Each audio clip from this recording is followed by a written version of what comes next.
ఇబ్బంది అవుతుంది. ఇల్లీగల్గా నడుస్తుంది క్వారీ. అది రేవంత్ రెడ్డి బేనామీ, సీతక్క బేనామీ, కడియం శ్రీహరి బేనామీ, ఎమ్మెల్యే నాగరాజ్ బేనామీ.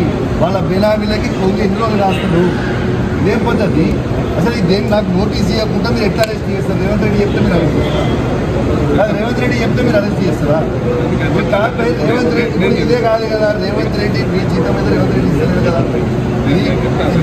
ఇదేం పద్ధతి? ఇది పద్ధతి కాదు కదా. ఇదేం పద్ధతి? ఇది పద్ధతి కాదు కదా. ఇది పూర్తిగా అన్యాయం. రేవంత్ రెడ్డి గారు పెట్టుతున్న అక్రమ కేసు ఇది. కమలాపూర్ మండలంలో గుండేడ్ గ్రామంలో ఇల్లీగల్ మైన్ నడుస్తూ ఉంది. దీనికి ఆయన రేవంత్ రెడ్డి ఆధ్వర్యంలో సీతక్క, తర్వాత కడియం శ్రీహరి, ఎమ్మెల్యే నాగరాజ్ గారి బెనామీ. ఖచ్చితంగా నిలదీస్తాం, ఖచ్చితంగా అడుగుతూనే ఉంటాం. ఊకునే ప్రసక్తే లేదు. మీరు చేస్తున్న అన్యాయం.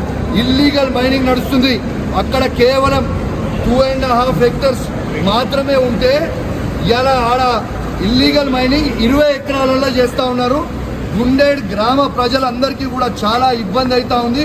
గుండేడ్ గ్రామ ప్రజలు మొత్తం కూడా ఇబ్బంది పడుతూ ఉన్నారని చెప్పి కూడా ఈ సందర్భంగా తెలియజేస్తూ ఉన్నాను.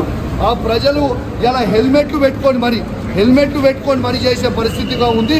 ఇలా ప్రజలందరూ కూడా గమనించాలి. ఇలా రేవంత్ రెడ్డి గారు చేస్తున్న అక్రమ అరెస్టులు, అక్రమ కేసులకి నువ్వు రేవంత్ రెడ్డి గుర్తుపెట్టుకో. నువ్వు ఎన్ని కేసులు పెట్టినా, ఎన్ని బెదిరించినా భయపడేది లేదు. నీ సంగతి తప్పకుండా చెప్తాం. ఖచ్చితంగా ప్రజలలో చెప్తాం. ఖచ్చితంగా చెప్పే ప్రయత్నం చేస్తాం. జై తెలంగాణ, జై కేసీఆర్.